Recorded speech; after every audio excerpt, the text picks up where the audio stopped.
పురాణాలలో అత్యంత ఆసక్తికరమైన మరియు ఉత్కంఠభరితమైన ఘట్టం తారకామయ సంగ్రామం. దేవగురువు బృహస్పతి భార్య అయిన తార కారణంగా జరిగిన ఈ యుద్ధం దేవతలకు మరియు రాక్షసులకు మధ్య జరిగిన భీకర పోరు.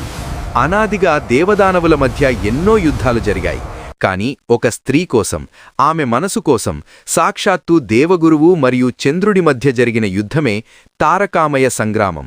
ఇది కేవలం యుద్ధం కాదు, ప్రేమ, ఆకర్షణ, ధర్మం మరియు అధర్మాల మధ్య జరిగిన సంఘర్షణ.